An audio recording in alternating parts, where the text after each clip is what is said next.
Alright,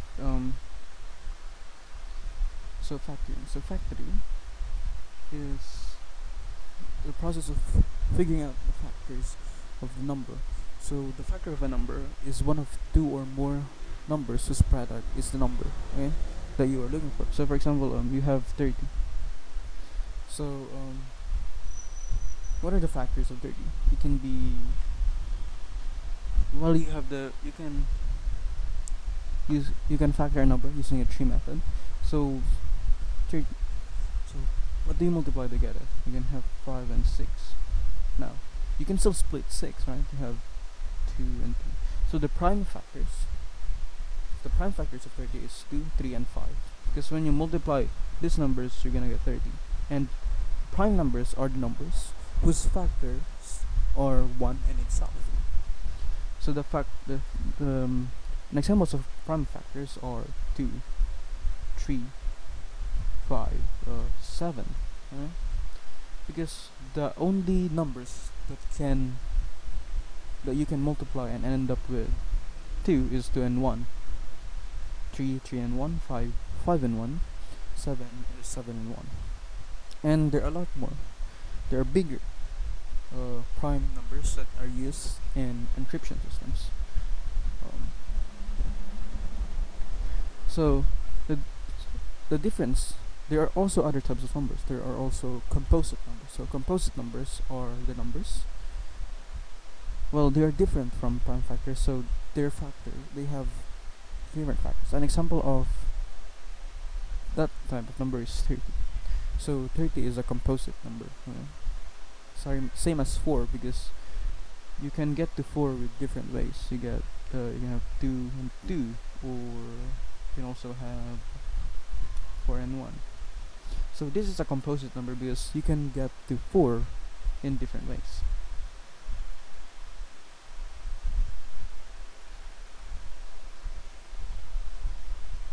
Now,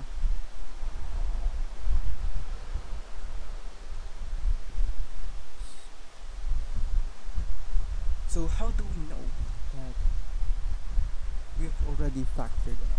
So the way to notice, or the way to recognize that something is already factored out, is to notice that its factors are already prime.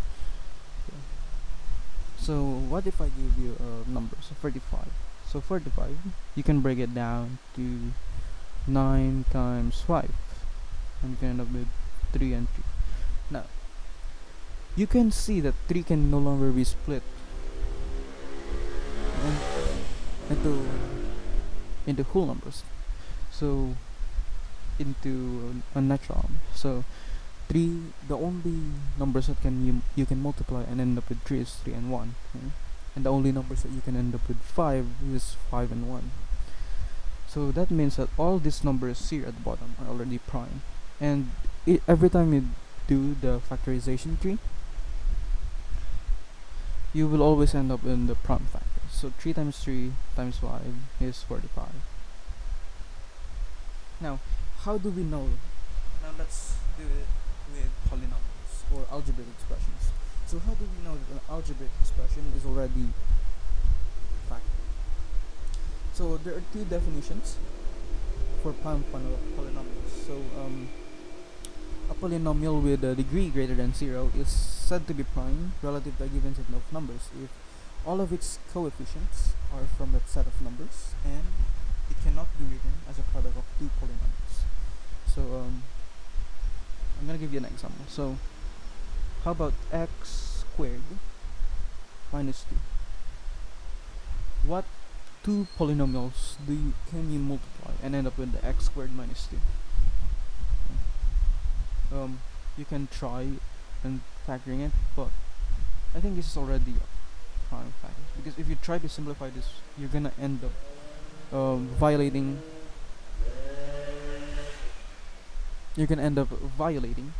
some of the definitions of polynomials. So this is already a prime polynomial. There are no 2 polynomials that you can multiply and end up with x squared minus 2. Now how about x squared minus 9? So x squared minus 1 is not prime, since you have factors. So you can get x squared minus 9 by multiplying x minus 2. Next question. So this means that x squared minus 9 is not a prime polynomial, because you can there's still two polynomials that you can use and end up with this. The only way you can end up with x squared minus 2 is if you multiply it by 1, and that's the definition of a prime polynomial. And here, this is not yet a prime polynomial, because there are ways that you can still get x squared minus 9. The set of numbers most frequently used in factoring polynomials is the set of integers.